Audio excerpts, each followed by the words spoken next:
Hallelujah. प्रभु के नाम का धन्यवाद हो। और जितने भी आप सबों को भी जय मसीह की। तो फिर एक बार प्रभु की इच्छा हुई है कि हम लोग लाइफ में भी और फिर हम लोग जितने लोग भी हैं, हम लोग आज संडे चर्च में वचन सुने, वचन देखे और उसके द्वारा 30 नहीं 60 गुना हम लोग क्या हो, 30 नहीं 60 नहीं 100 गुना हम लोग आशीषित हो। हालेलुया। तो लाइफ तो है और ये हम लोग ना समझे कि हम लोग लाइफ में और कोई सुना रहे, और इसमें हम लोग को भी सुनना है, हम लोग को भी यहाँ सीखना है। हालेलुया। इसलिए हम लोग जितने लोग हैं हम लोग भी ध्यान देंगे, हम लोग भी ज्ञान स्टडी करेंगे, ताकि बाइबल में लिखा है चूक, अगर चूक हो जाती है ना, मिस्टेक हो जाता है ना, बड़ा तकलीफ, बड़ा परेशानी खड़ा हो जाता है। तो चूक नहीं होना चाहिए, हर चीज में चूक नहीं होना चाहिए। पतरस चलते चलते चूक गए विश्वास में और सच में डूबने लग गए। अगर वो नहीं चूकते तो नहीं डूबते और बड़ा विश्वास को प्राप्त कर सकते थे। हालेलुया। इसलिए चूक नहीं होना चाहिए। वचन में लिखा है कि जो लोग उतावली से दौड़ते हैं वो चूक जाते हैं। चूक जाते हैं यानी चूक जाते हैं माने टारगेट से चूक जाते हैं, लक्ष्य से चूक जाते हैं। और हमारी भी एक लक्ष्य है। क्या लक्ष्य है? अनंत जीवन। हालेलुया। क्या लक्ष्य है? बाइबल में चलना। हालेलुया। क्या लक्ष्य है? मुकुट को पाना। हालेलुया। उसको पाने से पहले इस दुनिया में भी दान बदान से भर जाना। हालेलुया। हाँ, आत्मा का फल से भर जाना। हालेलुया। तो धन्यवाद हो। हम लोग आज के वचन के टॉपिक है हम लोग का, ये गलती कभी मत करना। अक्सर बहुत लोग कर जाते हैं और परमेश्वर का ब्लेसिंग से बच रहे हैं। यानी एक गलती जो है कभी मत करना। अक्सर बहुत लोग कर रहे हैं और चूक रहे हैं, इसीलिए आज मसीह जीवन में विश्वासकर विश्वासी जीवन में आशीष नहीं है। तो आज हम लोग देखेंगे वो कौन सा गलती है जो अक्सर लोग चूक रहे हैं। विश्वास मसीह लोग, हम विश्वासी लोग चूक रहे हैं और ग्रोथ यानी आशीषित न होने पा रहे हैं। तो बिना देर किए हुए आइए हम लोग वचन को देखें। हालेलुया। तो पहला थिस्सलुनीकियों अध्याय 5 का हम लोग 12वें वचन को देखेंगे। हालेलुया। तो आप लोग निकाल करके देख सकते हैं और स्टडी कर सकते हैं, मगर पढ़े तो हम ही, क्योंकि ये माइक लगा हुआ है और माइक में जब हम पढ़ेंगे तबे वहाँ जाएगा, बाहर से वो खींचेगा नहीं। हम लोग का दूसरा माइक नहीं है, इसलिए हम माइक से पढ़ दे रहे हैं। आप लोग ध्यान देख सकते हैं। 5 का 12 से मैं पढ़ रहा हूँ। कलीसिया को क्या उपदेश। हालेलुया। यानी मंडली को उपदेश, यानी हम सबको उपदेश। क्या उपदेश है? हे भाइयों, हम तुमसे विनती करते हैं कि जो तुम में परिश्रम करते हैं और प्रभु में तुम्हारा अगुआ है और तुम्हें शिक्षा देते हैं, उनका सम्मान करो। क्या करो? सम्मान करो। यहां पर पौलुस बोल रहा उनका तुम सम्मान करो और उनके कामों के कारण प्रेम के साथ उनको बहुत ही आदर के योग्य समझो। आदर के योग्य समझो, आपस में मिल मिलाप से रहो। क्यों? यहां पर क्या पौलुस अपने आदर खोजने के लिए बोल रहा है? काहे कि वो तो एक प्रभु का दास है, तो अपने आदर पाने के लिए बोल रहा है कि जितने भी दास है, जितने भी प्रभु के पासवान है, पास्टर, वो लोगों का आदर दिलवाने के लिए बोल रहा है। नहीं मेरी हो, नहीं मेरे प्रिय हो। यहां पर वो इसलिए बोल रहा है कि जितने लोग सुन रहे, चाहे विश्वासी हो, चाहे मसीह हो, चाहे अविश्वासी हो, उन सबों को बोल रहा है ताकि वो लोग आशीषित हो। हालेलुया। हालेलुया। जब हम लोग वचन सुनते हैं मेरे प्रियो, प्रभु के सामने बैठते हैं, वचन सुनने से भी आशीष नहीं होता है। आशीष कब होता है? जब हम सुनकर उस पर चलते हैं। हालेलुया। अगर हम लोग याकूब अध्याय 1 का 25वें वचन को देखेंगे, पर जो व्यक्ति सुनकर भूलते नहीं, उस पर चलते, वो क्या होते हैं? अपने काम में वो इसलिए आशीष पाएंगे कि वो भूलता नहीं, वैसे ही करते हैं। हालेलुया। तो इसलिए वो बोल रहा है कि दुना आदर के पात्र समझो, आदर के योग्य समझो। क्यों?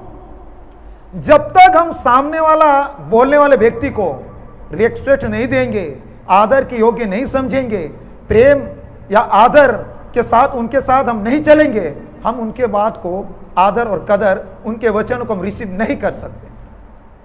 और इसलिए बोल रहा है कि आदर के योग्य समझो, ताकि उसके द्वारा से जो परमेश्वर ने तुम्हें वचन दे रही, हालेलुया, उनको जो एक चरवाहा बनाया, तुमको चराने का जिम्मेवार दिया है, हरी हरी चराइयों में चराने का, सुखदायक जल के झरनों के पास ले जाने का।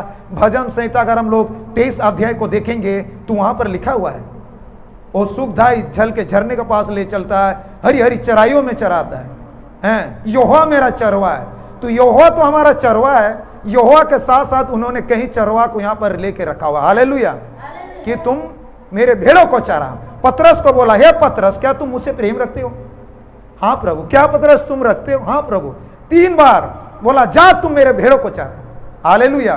परमेश्वर हमारा चरवा है, चरवा के साथ उन्होंने इस दुनिया में अपने लोगों को रखा हुआ है कि तुम मेरे भेड़ों को चरा, हालेलुया, यानी मंडली को चरा, हालेलुया, यानी विश्वासियों को चरा, यानी उनको तू वचन सुना, हालेलुया, और वो सुनेंगे और मानेंगे, 30 नहीं 60 100 गुना आशीष लेंगे, हालेलुया, वे फलवंत होंगे।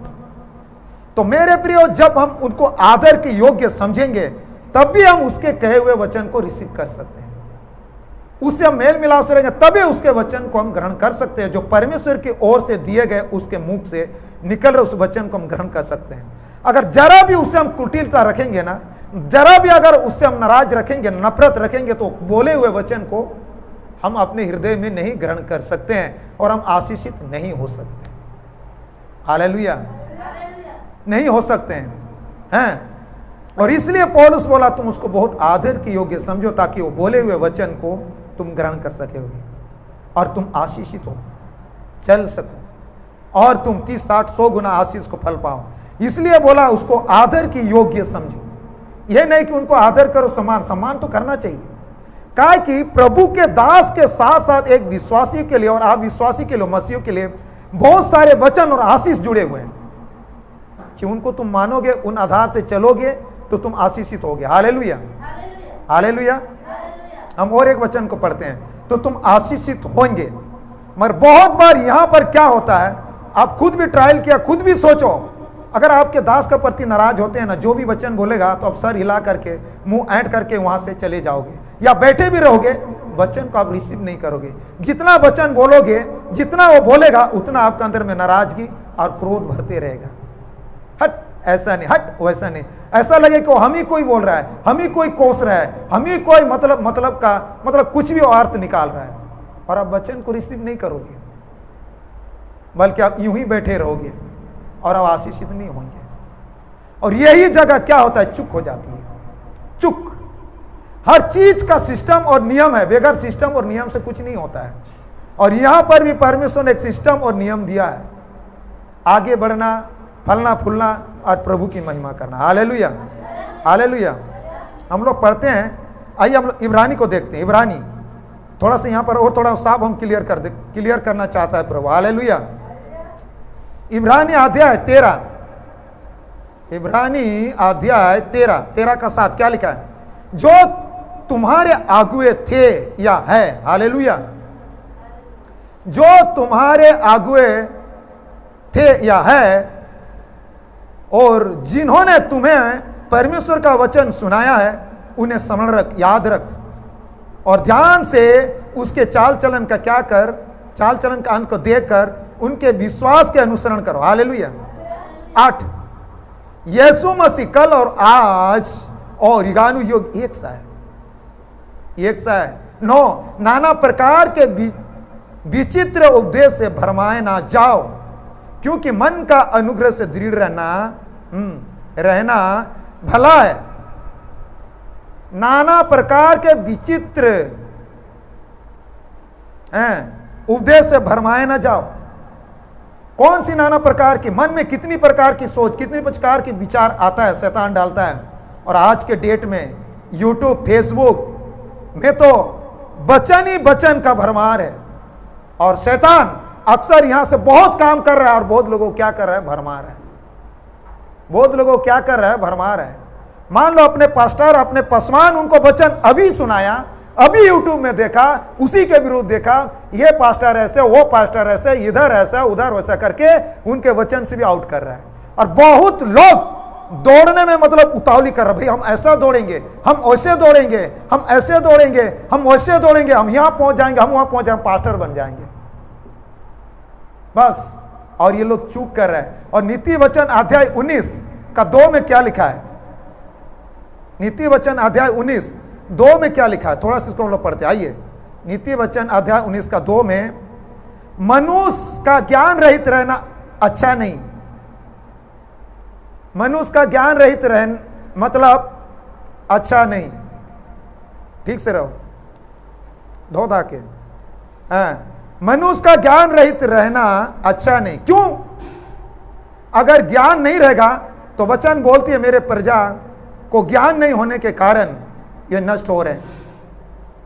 मेरे प्रियो, हम लोग का बचाव प्रभु से है और उसको वचन को मानने से ही है। वचन को अगर आप जानते हैं, मानते हैं, तो उसपे आपको बल मिलेगा, ताकत मिलेगा, सामर्थ्य मिलेगा, शक्ति मिलेगा, ढाढ़स मिलेगा, हिम्मत मिलेगा। वचन आपको दृढ़ करेगा, मजबूत करेगा, स्ट्रॉन्ग करेगा, वो चंगाई करेगा, सब कुछ करेगा सारी स्थितियों में। अगर आपको वचन ही नहीं मालूम, याद ही नहीं, जानते ही नहीं, उसके अनुसरण ही नहीं कर रहा है, तो आपको बल मिलना, ताकत मिलना, हिम्मत मिलना, ढाढ़स मिलना, संभालना मुश्किल है, मुश्किल है। और नीचे क्या लिखा है? और जो लोग उतावली से दौड़ता है ये चूक जाता है। उतावली से यानी जो सिखाए गए उसको भी छोड़कर, बताया गया उससे भी हटकर, अरे मेरा पास्टर तो हमको ऐसा बोल रहा, अपना लाभ का कारण बना रहे, अपने मतलब निकाल रहा, ये तो बोल रहा है, ऐसे बोल रहा है, अरे ये ठीक है। और शैतान हमेशा आसान कर देता है। बाइबल में जो है ना, आपको कठिन लग रहा, शैतान वो हमेशा आसान कर देता है। आदम और हव्वा ने हमेशा हर कोई फल खाता था, बहुत अच्छा लगता था, भले और बुरे जीवन का फल वहां पर लगा था। परमेश्वर बोल करके रखा था इसको मत खाना कभी, और वो लोग भी सोचता था हम सब फल खाया, सबका तो हम टेस्ट हम लोग चख लिया, भाई ऐसा है वैसा है, पर ये फल तो शायद और ही टेस्ट है। मगर परमेश्वर तो खाना ही मना किया, कैसे खाए? शैतान बोला कि भाई इस फल को तुम लोग खा सकते हो, परमेश्वर तुम लोग को बुड़बक बनाया है, तुम लोग जिस दिन खाओगे ना बुद्धिमान हो जाओगे। और ये लोगों का बहुत इच्छा था कि हम लोग बुद्धिमान बनेंगे। उतावली करके ये वाला फल ये लोग खाना शुरू कर दिया, उतावली से दौड़ना शुरू कर दिया। बोला हम लोग को बुद्धिमान बनना है, भाई मूर्ख नहीं रहना। बुद्धिमान बनने के चक्कर में बड़ा मूर्ख बन गया, फल खा गया। और ये लोग क्या हो गए? चूक गए। और जहां चूका तब परमेश्वर से वो लोगों का रिश्ता कटा, फिर तो दाहिनी हालत हो गया, दुनिया में वो लोग को भेज दिया गया। अगर वो लोग उतावली नहीं करते, परमेश्वर की इच्छाओं से अगर वो लोग चलते, तो आज भी शायद वहीं रहता और ये दुख और पीड़ा और कष्ट नहीं होता, मृत्यु तो होते ही नहीं। क्या कि इससे पहले मृत्यु था ही नहीं, जब खाया तबे मृत्यु आया। जिस दिन तुम लोग खाओगे उस दिन अवश्य मरोगे। चूक गए। और आज बहुत लोग मेरे प्रिय अधीन से नहीं रहने के कारण, अधीनता को नहीं रखने के कारण वे लोग चूक रहे। जो तुम्हारा मैं उसके नहीं बोल रहा है, उनको नहीं बोल रहा है, उन लोगों के लिए नहीं बोल रहा है, उन दास के लिए नहीं बोल रहा है जो गलत शिक्षा दे रहा हो, गलत टीचिंग सिखा रहा हो, यहाँ उसके अधीन सोना हम नहीं बोल रहा है। मगर जो तुम्हें अगर सही शिक्षा दे रहा है, बाइबल से शिक्षा दे रहा है, चाहे कठिन ना क्यों दे रहा है, चाहे थोड़ा हार्डली क्यों ना दे रहा है, मगर उनके अधीन से रहना। Hallelujah, hallelujah. पतरस ने क्या कहा? बोला केवल हे भाइयों, हे सेवकों, तुम अपने सेवक अपने स्वामी के अधीन से रहो, उनके ही नहीं जो नम्र और दीन है, बल्कि उनके भी जो कुटिल है। हालेलुया। तो कुछ सेवक क्या होता है, पासवान क्या होता है, थोड़ा कुटिल, बहुत हार्डली वचन देता है, बहुत टाइट वचन बोलता है, तो उसमें बहुत बार विश्वासी क्या हो जाते हैं, बहुत बार हम मसीह लोग क्या हो जाते हैं, क्या हो जाते हैं, निराश उदास हो जाते, ठोकर खा जाते हैं। अरे भाई ऐसे बोल रहा है, अरे भाई वैसे बोल रहा है, उसके प्रति नाराज, उनके प्रति मतलब ढेर, और उनके वचन को सुनना नहीं है।